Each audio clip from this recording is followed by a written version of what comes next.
My job is to somehow make them curious enough or persuade them by hook or crook to get more aware of themselves and where they came from and what they are into and what is already there, and just to bring it out.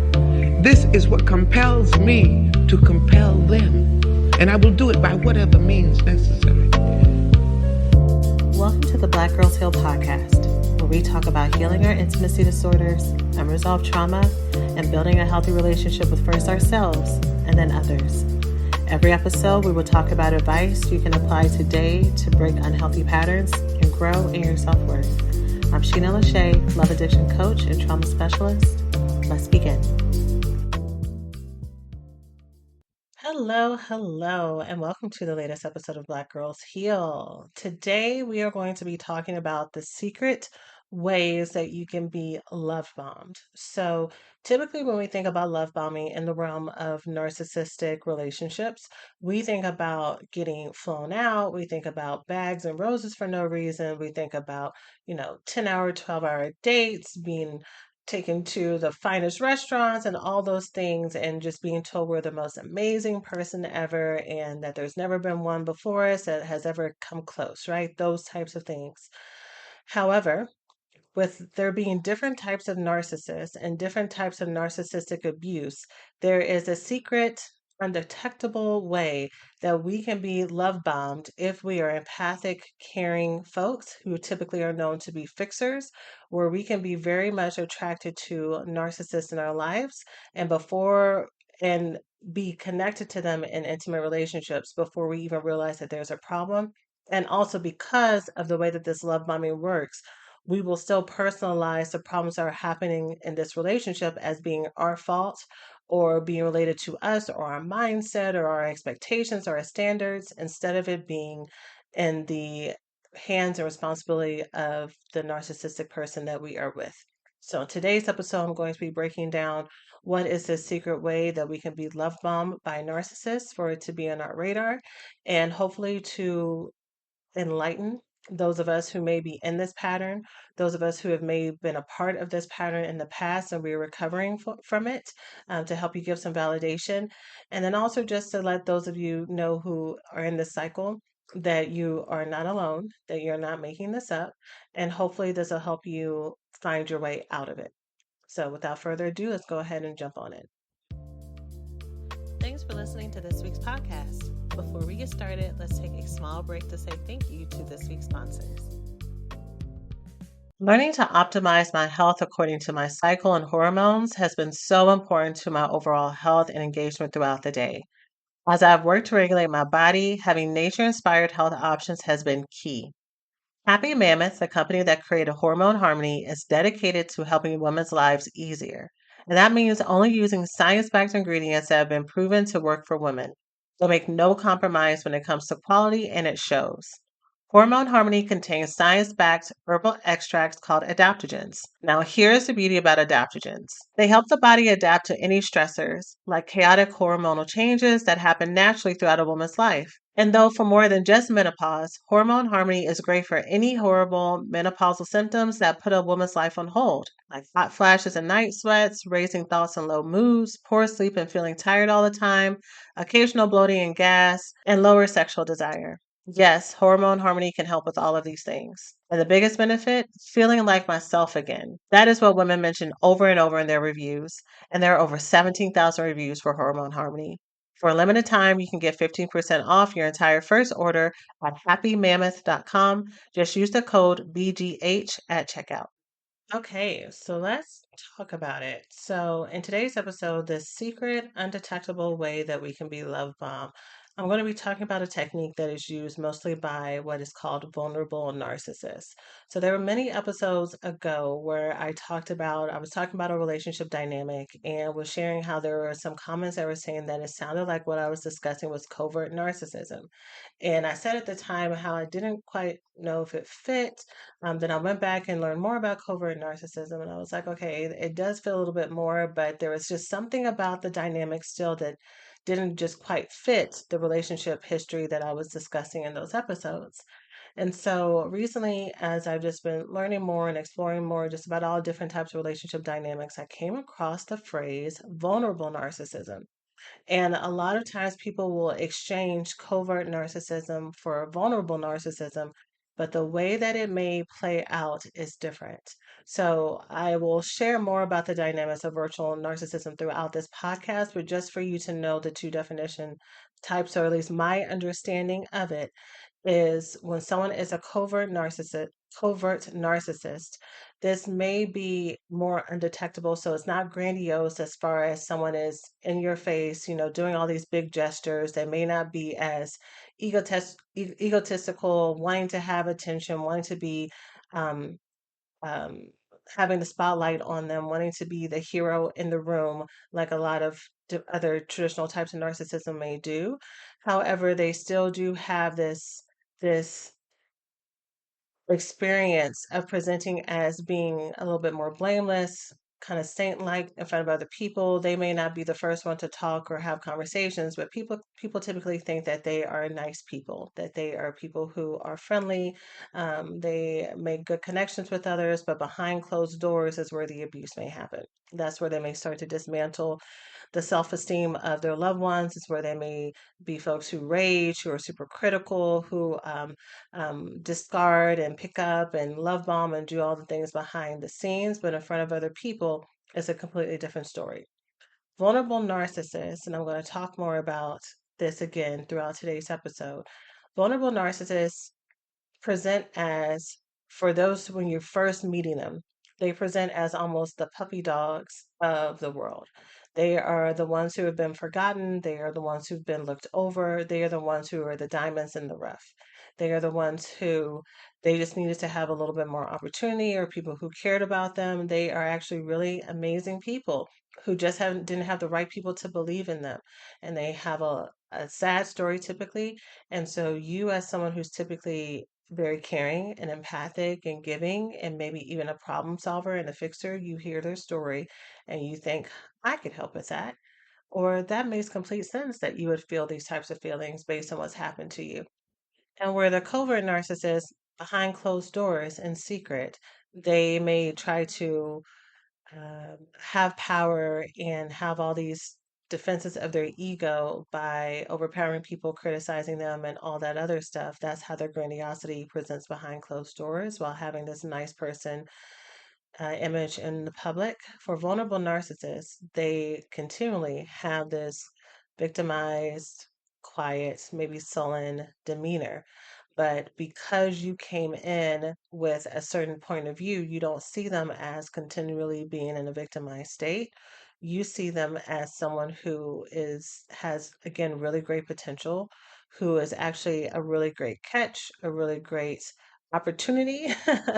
And I hate to say it that way, but a lot of times when you are in relationships with someone who is a vulnerable narcissist, they kind of become your project, they become your fixer upper, because you see all the ways that they may have gaps, and they also express just really wanting, they like wishing that someone would have given them a chance, wishing someone would have been more fair with them, wishing some other people would have just taken chances on them and kind of uh, um, ruining the day that people, or saying that people are going to rue the day that they forgot about them because they're going to make it, right? And you see that energy, and you just think that yeah, absolutely. I see all the potential. I see all the things that you say you're doing and that you are, and you're talking about how you want it. And I actually think you're putting in action behind it. So of course, I'm going to connect to you, and of course, I'm going to help you out because you are who I want to be with. You are someone who I want to um, champion and to support, because I'm all about someone who is about making change and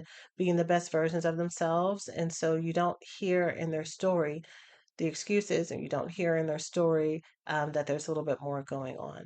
So, going back to the title of this podcast, which is How is this love bombing? How does this relate to ways that someone may hook you in? Because love bombing is about seduction.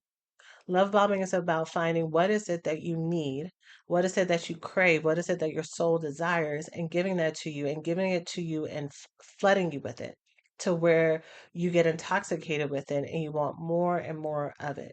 So, in the traditional sense of love bombing, Sometimes it does look like this deep, big verbal affirmation. And again, this kind of worshiping, and you are all that I want. I love you immediately. You're going to be my wife. You're going to be my partner. I want you to meet my kids. I want you to meet my family.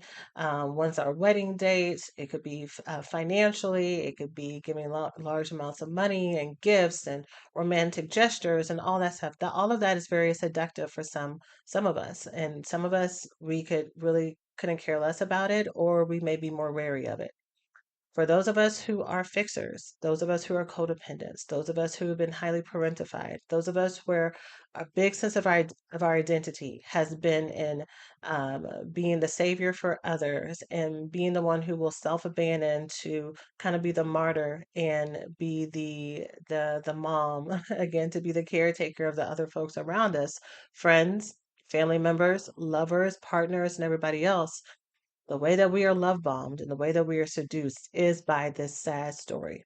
Is by this sad story, all this deep trauma that they share, all this series of almost opportunities, and in us hearing that and them feeding this to us, and maybe even saying things like, I never really talked about this before. You're such a good listener, or I really appreciate you not judging me for this, or I feel so comfortable for you.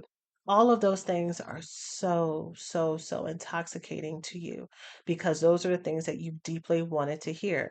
How amazing you are, how needed you are, how special you are.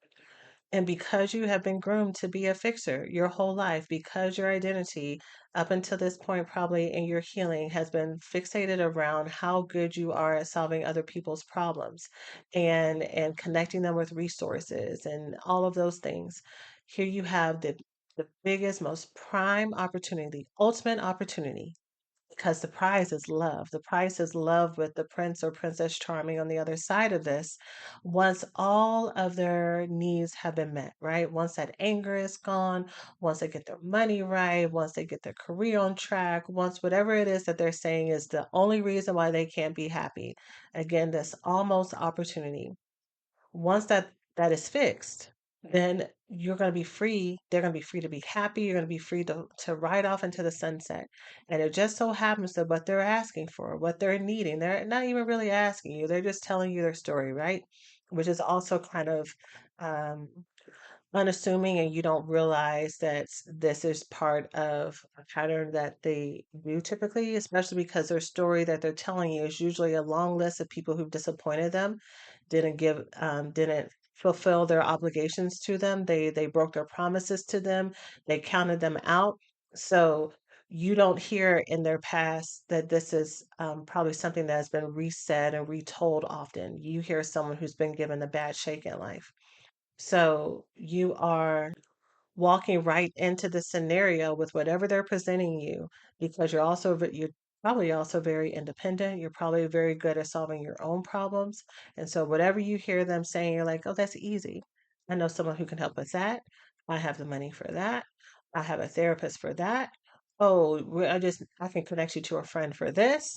I can be available for you for this. You need a place to stay. I can connect you to some housing here. You need a ride here. I got you. It all seems so simple until you realize down the road that um, these problems are always going to be perpetual and that they are not going to be solved. And so let me pause there. That is what the love bombing looks like. Your deepest, most intoxicating need is to be needed, to be able to save, and to be loved. And so, for someone to give you all of that on a piping hot platter, yes, yummy. I want more of it. Yes, sign me up, Captain. I'm here and I'm there. And then with the promise to continue to get the same affirmation that you got at the beginning. I never felt this way before. You're different than the other ones. You understand me better than anybody else. You make me want to be a better person. Whatever it may be, that is your set of love bombing. And what's interesting about this is because this type of love bombing is not really in your face and is not really obsessive in all of that. All of those other things that I talked about with the more grandiose version of love bombing, you're amazing, you're beautiful, you're the best thing ever, da da da da. Even if that happens a little bit, it's not front and center. And a lot of times people who are vulnerable narcissists kind of have this failure to launch thing going on to where they may be adult people, but again, they are in this almost category. They're right on the cusp of having everything that they want. They're still building, they're still growing, they're still, if you listen to them, they're still grinding, they're still hustling. And so all of the romance and everything doesn't come with these big romantic overtures.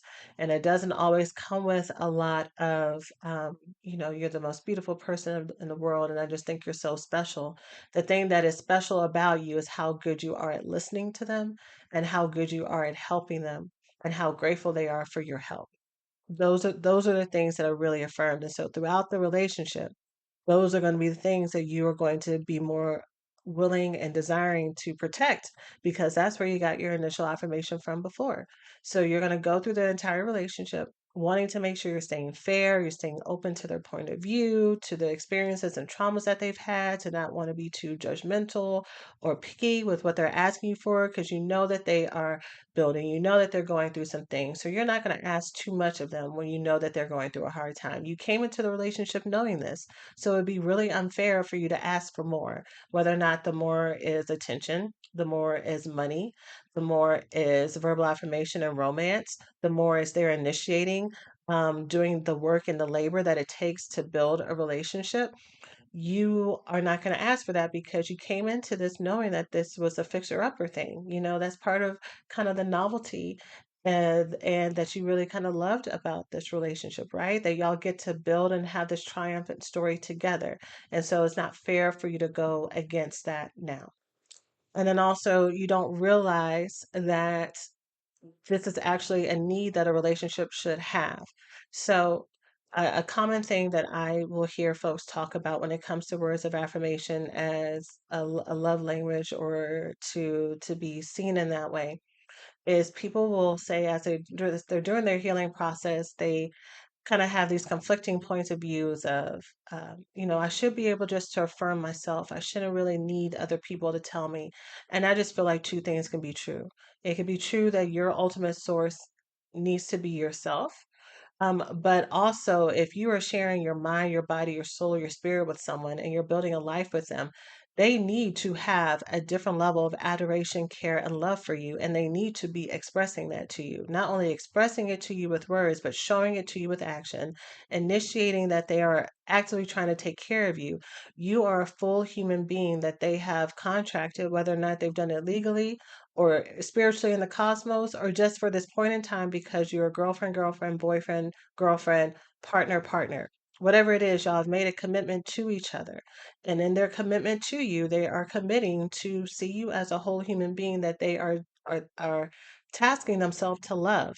So their task to love you has to start in their own mind and in their own intention. If this relationship is fueled by the fact that you are constantly asking them to notice you, to pay attention to you, to consider you when they're going through all their struggles and everything, to take their focus off of them and their pain and their sadness for just a second to consider you, and that's where the source of fights are coming from. If you even say anything, if you're not so used to living in neglect and in low self-worth and kind of stewing in that and wishing that you could just feel better on your own and not need somebody else to take care of me, not realizing that when we're talking about your partner has a different level and role in this, right? That out of all the people in the world, it is their responsibility to be available for you in this way. Of course, again, not the only source, not the ultimate source, but for sure a source. Right? That is why they are a partner and not just a friend or a colleague that you work with. There's another set of responsibilities that comes with. But because you attached to this person without needing that or seeing that, and that wasn't part of the seduction, the absence of that isn't really noted until you start to feel some depletion, start to feel a little bit achy on the inside, start to feel not good enough, or just like you just want some flowers, like you just want some roses, you just want a love note for no reason. You want them to just look at you in the eyes and tell you what you mean to them without it having to be attached to help or something. And a lot of times with a vulnerable narcissist is what happens is the original help that you started with is not enough. at first they may be kind of grateful about it, but then afterwards, all the different connections and resources that you have for them, there's always a problem with it. So, say you connected them to someone who could help them with a job opportunity, money, business stuff, a therapist, or something else. They always have something to say about that person. You know, they didn't have the right attitude. I didn't like their look. I didn't like how they got back to me. They waited too long. They waited a day too long to get back to me. I don't need that. They're a different race or whatever. I didn't like their, like, whatever it may be. Um, it may be not enough money or whatever they helped you with is they will throw it back in your face and say, like, even though you helped me with this, it doesn't change the bigger problem. Like, yeah, it was one part of it, but I still need more this way. And so the original affirmation, care, thanks, appreciation that you got, gratitude that you received is no longer there. There's just more and more complaints and more how it's not enough. And they don't necessarily say it to where they're saying that what you did was not enough, but it is a defense mechanism to stop you from asking for more. It's to stop you for asking them, stop you from asking, wait, how do you say that? Stop you from asking them. I think that's how you say it. To attend to you emotionally, to prioritize you romantically, to care for you in the ways that you deserve to be cared for in a romantic partnership. And it's a great way to project all of this stuff. Again, you came in as this empathic savior caregiver who understands their plight and understands that they're growing. So of course you're going to continue to give them space, right? You're going to continue to give them time to grow. You're going to still you've been listening to this podcast, you've been talking to your therapist, you've been talking to whoever. So you're going to make your needs known and you're going to take the fact that you are talking about this as you still standing up for yourself, but you're still staying in this relationship under the status quo until the next time that you can't take it anymore. You say what you feel. Maybe you get into a fight. Maybe you explode, and they may use that against you. They may use the fact that you are being very emotional and being very explosive as if you are the one who's dysregulated. And the thing about being in a relationship with a vulnerable narcissist, for the most part, is that there are not really a lot of explosive moments. There's not the knocking down, kicking, yelling back and forth, calling each other out your name. I mean, of course, it does happen sometimes in some relationships, but for the most part, it's pretty quiet because the relationship has been built on savior, victim.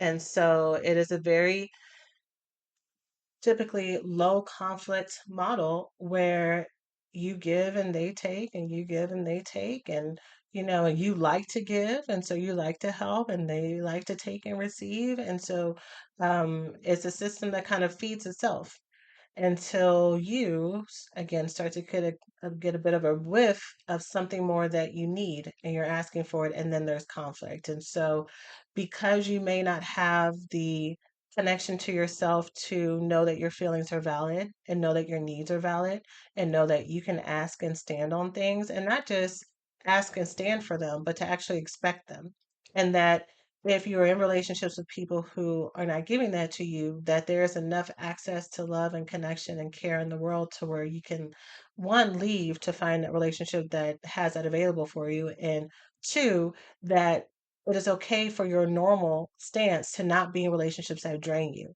When you have been in codependent, caretaking, parentified relationships, your normal base standard is to be in relationships where you're in the negative so to be in a negative in this relationship feels like par for the course. It doesn't feel like anything unique. It's something you can take. So when other people, friends, family members, therapists, coaches, if you work with me, when they try to tell you that what's going on is unhealthy, you may feel like they're exaggerating a little bit. You may think that you may see where they're coming from, but you may think that they are being a little bit unreasonable and not understanding the situation. But what they see that you don't see is that you have been groomed to accept less than what are worth forever. So when someone comes to you with let's say base levels is zero. When someone comes to you with the amount of effort that's like -10 or -20, you're like, great. That is, I'm used to -30 in my family. So -20, that's awesome. Great. They are a step above. At least they're looking at me in my eyes. At least we get to cuddle and have sex. At least, this person is doing some hobbies with me sometimes. There's some mutual enjoyment that I never got in these other relationships before. So you see it as a step up, but other people can see that you're actually being drained.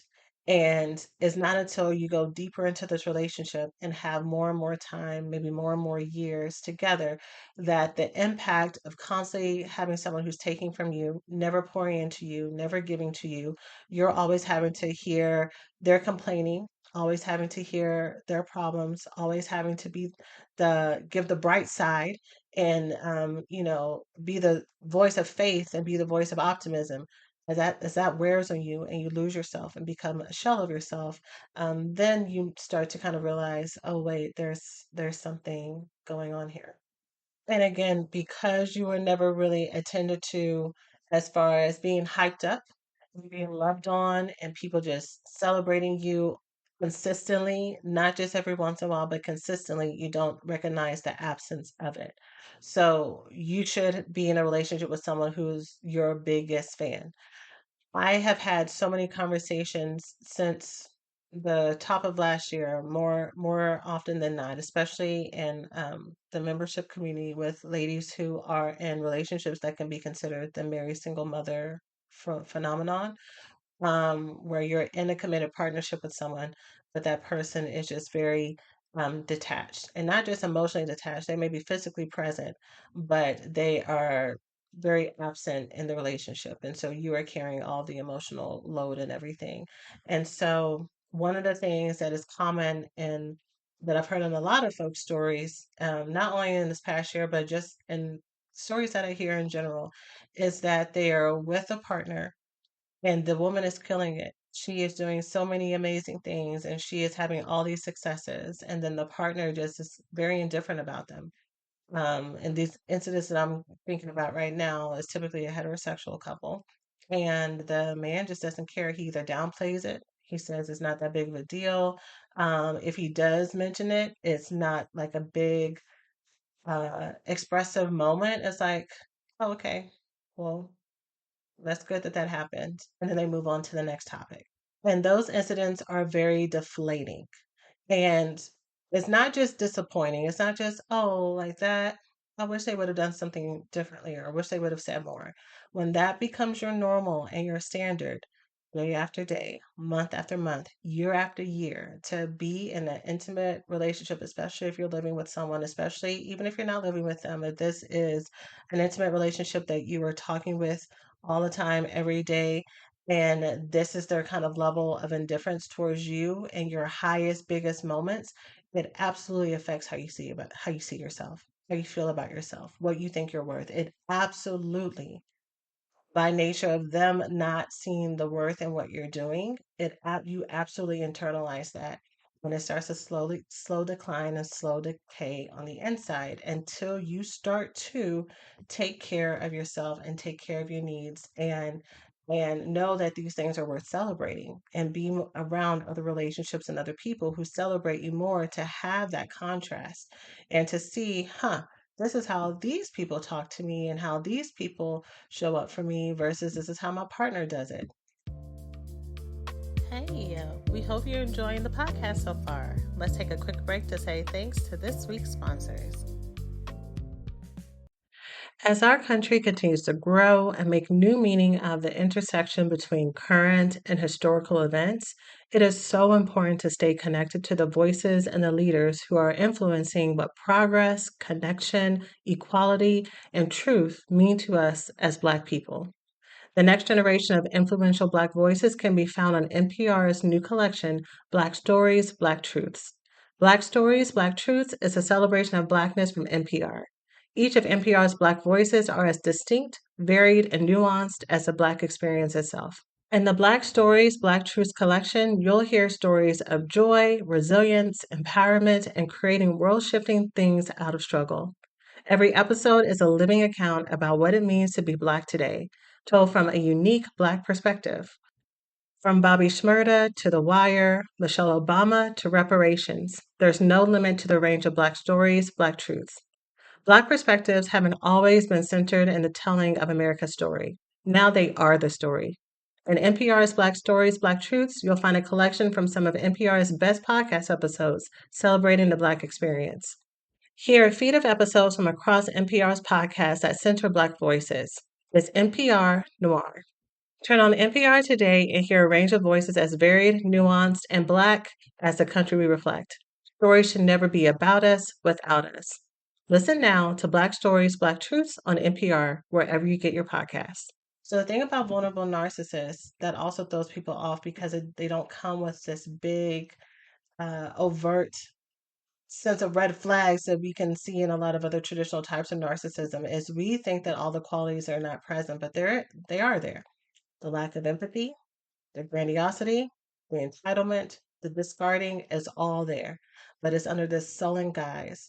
So the lack of empathy. So when you first start in a relationship with someone who's a vulnerable narcissist and they're sharing their sad backstory, you may reflect back with your own backstory and your own traumas. And they may originally, at first, um, really listen to it. And they may also, say something that's supportive or say, wow, I'm sorry that happened to you, or that sounds really wrong, and da da da. And so that initial conversation or set of conversations sets the standards for how you think the rest of it is going to go. But just like in all traditional forms of narcissism, that love bombing is only at the very beginning before it starts to slip. And so you keep trying to reach out if you have a conflict with this person, if you're trying to communicate your needs to this person, if you're feeling neglected or forgotten by them, you may try to reach out to this person that you originally thought was open and honest and emotionally available because they shared this really vulnerable experience with you. So they are totally in touch with their emotions, right?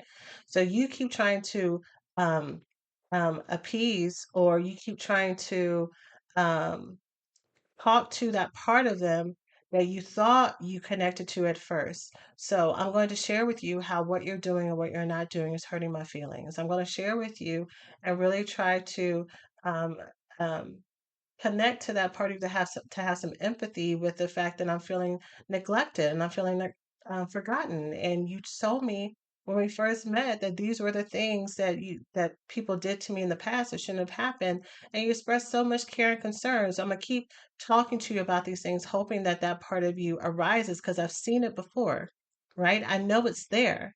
I know we're just having a fight right now, but I know if I can talk to you about this enough, I know if we can have just the right amount of communication, I know if we can find the right therapist to really help us bridge this gap, that same person that I connected to that had that empathic care for me is going to return. But you don't realize that that was just part of the love bombing, and that is not actually who they are. They are someone who is used to being more consumed with what they need and what they want. And so anything outside of what benefits them, they do not have any empathy for. So it does not benefit them to go outside of their own comfort level to either make more money for their household, to be more expressive to you without there having to be a fight first, to do romantic gestures for you, to really study you and figure out what it is that you need. They have their own stuff going on. And so they lack the empathy of how this is impacting you because of their own care and concern, which leads to that entitlement, right? What they need and what they want is the most important. And there's a grandiosity to where they feel like their stories and their problems are more important than yours. This does not change. And some of you may know this depending on your background. This does not change even when there's children involved. They are still the victim. They are still the folks that people aren't paying enough attention to them, that, they're expecting things of them that's not fair. This what about me is really, really prevalent in this type of person. And also, when we think about narcissism being about control and keeping folks in their power, so we've already talked about the guilting, right? So anytime you try to talk about what you need and what you want, you're being unfair. They're asking you to wait. They're playing on your sympathy to get things status quo, to get you to continue to attend to what they need, to save them, to give them more time, to give them more connections, to stop complaining altogether and just wait and be patient because they're working on it, whatever it may be. So they may also create conflicts and issues for you to solve, whether or not it's in their life or in your personal relationship, really kind of being a stick in the mud instead of being able to move forward. And now you have to kind of solve the problem around them instead of solving it with them.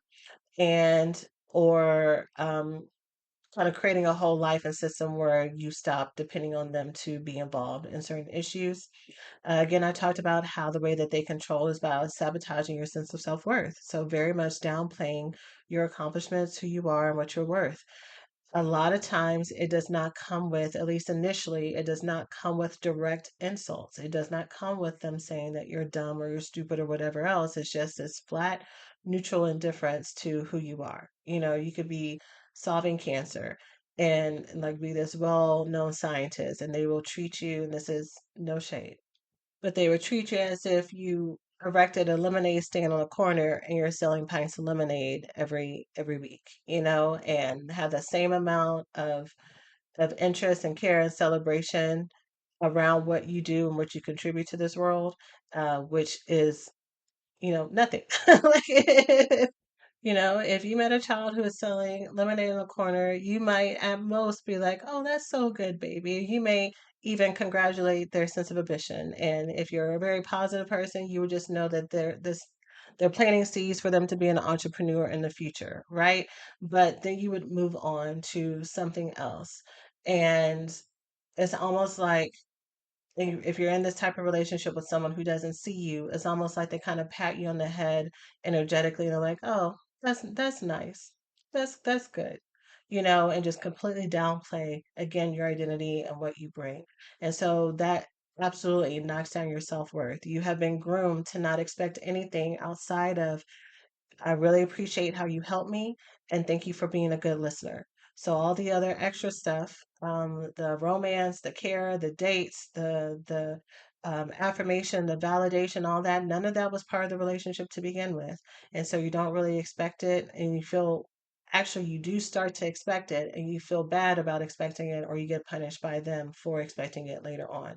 So the more that you can have a lower self-worth and doubt the fact that you even deserve to ask for it and also internalize that it's your fault for not having high standards in the first place or that you shouldn't need someone to give these types of things to you, the more that they win and they get to keep things at status quo. This also absolutely leads to isolation, which is another hallmark of narcissistic abuse, isolating from friends and family and loved ones. So they may say how they don't quite like other family members and friends that you have or don't quite get along. A lot of times, vulnerable narcissists present as having some symptoms of social anxiety, feeling really uncomfortable being around people, being very shy, highly introverted, not really knowing what to say. So you may at first just not invite them along, or because you're a couple, you may stop going to things a lot. And it's not because this person told you to not go, but it's easier to stay home. It's easier to not have to answer questions about where the partner is. It's easier to not have to bring them along and then have to do damage control based on whatever things they're saying or not saying. And so eventually you may just stop hanging out as much with friends and family and loved ones. And then again, your sense of self worth is being impacted. And so when your self worth is impacted, you have less desire to do things for yourself, to hang out with friends, to do your hobbies, to spend money on yourself to make you feel to look good and to feel good, to go on trips, to do all these other things, especially in the case of vulnerable narcissism, usually because of the failure to launch, there's always a money component that comes with it, where you may be the one who's putting in a lot of financial power and contribution. So the things that you used to be able to do before, you may not be able to do as much anyways because you are helping this person, putting out fires for them, paying for school for them, paying for certifications for them. You're investing in some things for them. And so you're losing my access to yourself because you think that you're investing in someone or something that's going to have a return later on, but it doesn't. So, how does this type of relationship usually end? Well, my hope is that by you hearing things like this, if you are in this type of relationship, that you actually hear it.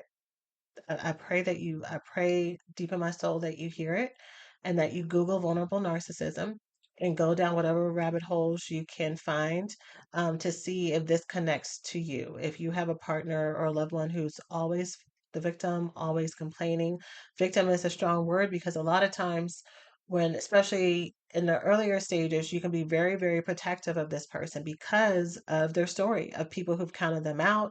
They said that they were never going to be anything. They didn't believe in them. And so you are their biggest champion. You are their biggest celebrator. And so you are defensive of anyone who even seems like they are talking down or looking at your partner as if they're less than. And my hope is that if you're still listening to this point in the podcast, that you go on your Googles and you look up some vulnerable narcissism topics just to rule it out, just to see what people say about vulnerable narcissism versus covert narcissism, because if you do covert, you may get the first type that I said before, which is may not be your experience. If you're listening to this and this is not your experience, but you know that this is someone this isn't their experience, I would suggest that you get on your Googles too. If you want to send on this podcast, you can. And or you can get on your Googles and find like a quick checklist of what a vulnerable narcissist is. But I would really encourage you to send this as a resource or something else to help them hear what may be happening. And it might not be what's happening. It might just be you're with someone who is depressed. Because that is one of the things that when you're in this type of relationship and you're kind of scanning it and you're looking to see what the issue is in your mind, especially if you are very self-aware and you're into the healing community and into mental health, you can recognize, even if you're not a mental health professional, you can recognize, oh, they're probably depressed, they're probably just anxious, they probably just have some complex PTSD, and that's what this is.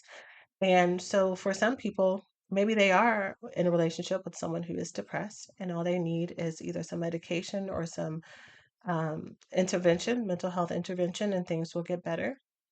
And sometimes we're with folks who have the symptoms of that, but because of their psychopathology, what we think is a temporary, easy fix is not something that is just momentary, that this is a chosen path by them. When we think about all the other types of narcissism, we're coming to a place as a people to where we understand that narcissistic personality disorder, is a chronic, lifelong condition. Even when there are interventions to help folks who experience narcissistic personality disorder, there's a very, very, very, very, very low percentage of people who even go to therapy. For sure, go to therapy on their own volition. And then on the other side of that, complete treatment, because the basis of narcissistic personality disorder is that I'm not the problem, everybody else is. So you asking me to go, why would I go? Why would I go to this person? And especially with a vulnerable narcissist, even if you do find someone for them, because they're not going to find the person themselves, and most they'll say that they'll go if you find someone. If you happen to get them to go, they are not going to put in the effort. They are going to and that includes even if they're physically there in session. They may be there and just be there and talk, and then after the session, say all the things that they didn't say before, or say why they feel like the therapist didn't really make any sense, or why it wasn't fair, or not do the homework, or, again, just kind of have this energy of buying time.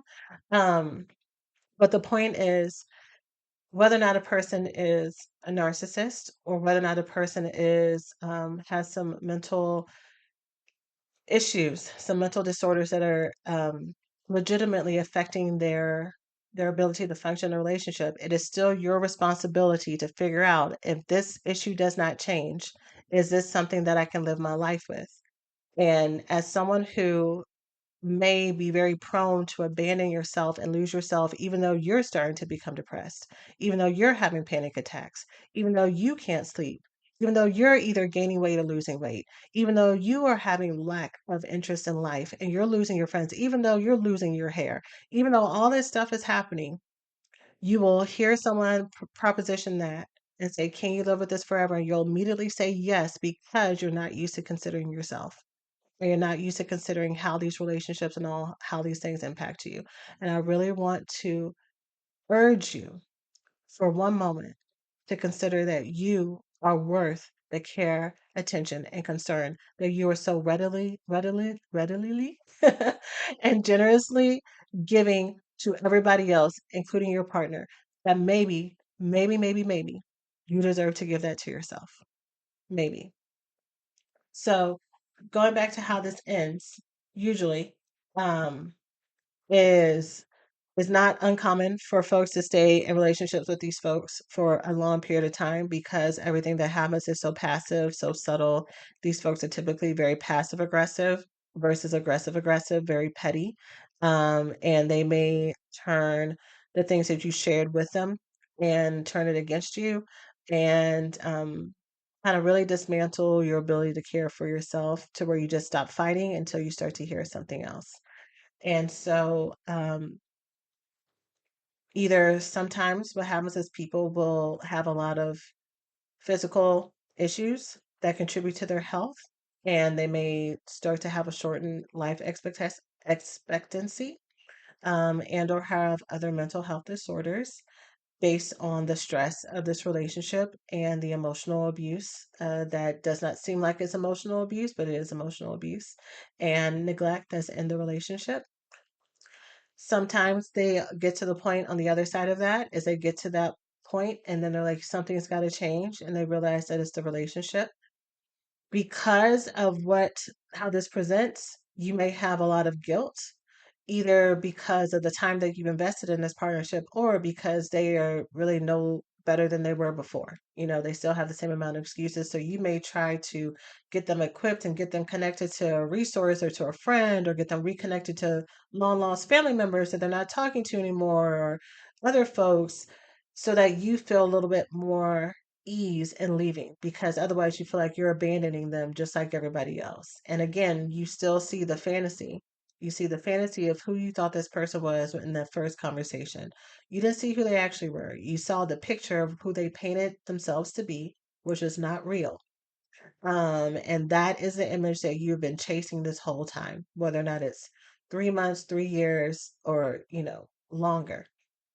So you have this image, this kind of saint-like image of this person that you would really feel a whole lot of guilt and regret to abandon.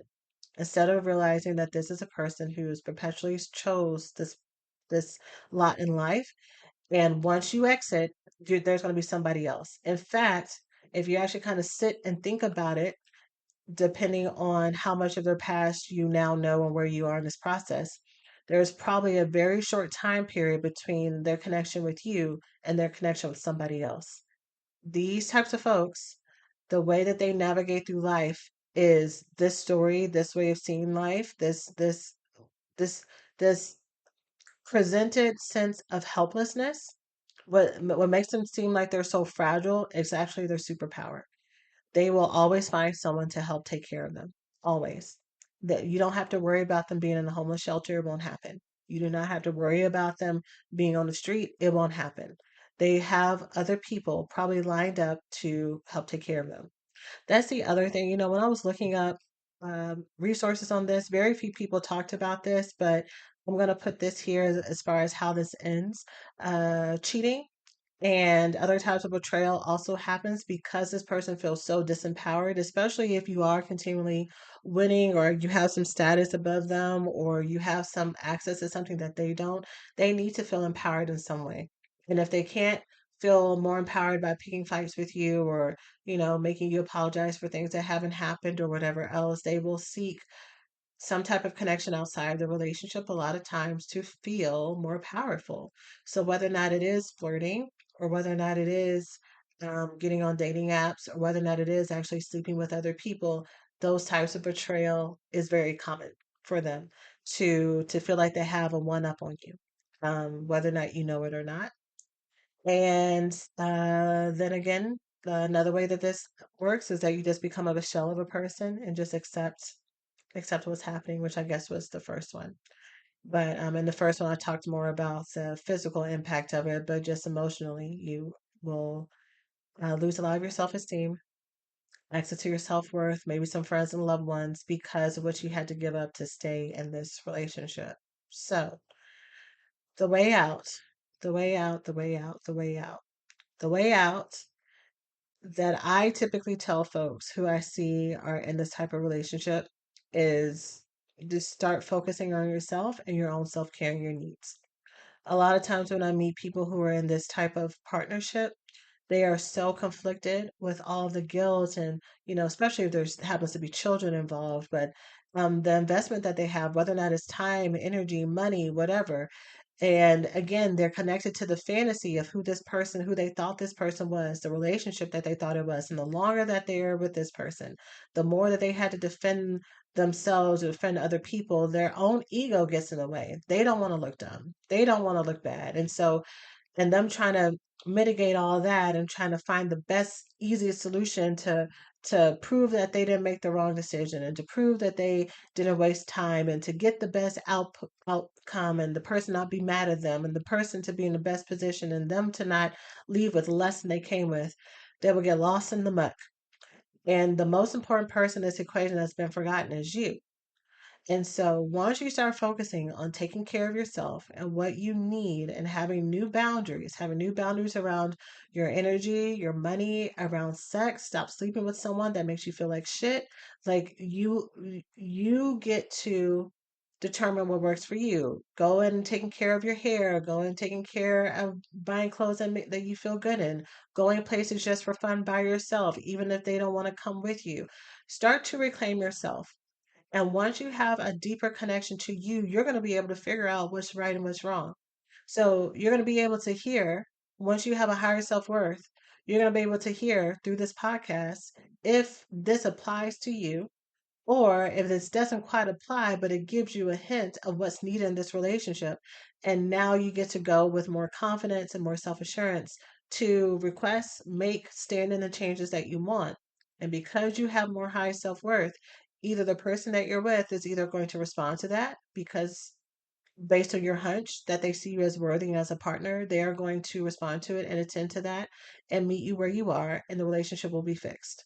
Or or the possibility is you have this higher self worth, you know what you're worth, and you go and you make this request to this person and they do not respond. And their lack of response does not mean you're not worth it. Their lack of response is based on their own brokenness and their own perspective. And it may be that again, were attached to the fantasy of who you thought this person was and how you thought they saw you, but that hasn't been real. And that can be something that's really, really hard for you to grapple with, especially if you've had a long period of time with this person, especially if you've had children with this person. Um, grieving that, Grieving that you were under that level of deception for so long is hard. It is hard. It feels embarrassing. It feels humiliating. It feels like something that you wish you didn't even have to experience. So it's easier to ignore it. But what I'm telling you right now, what I hope that you got is that you have one life, my love. You have one life and you've lost so much of it. And especially if you have children who've watched this experience, they have watched this happen. And it is, I've also heard that kids will watch this happen and they will start commenting to you about it because they see the dynamics and they see when people are sad and they see when people are angry and they see when people are being mean to each other and they see everything. They know more about you sometimes than you know about yourself. They sense it before you do. And so the best gift you can give your children is a healthy home.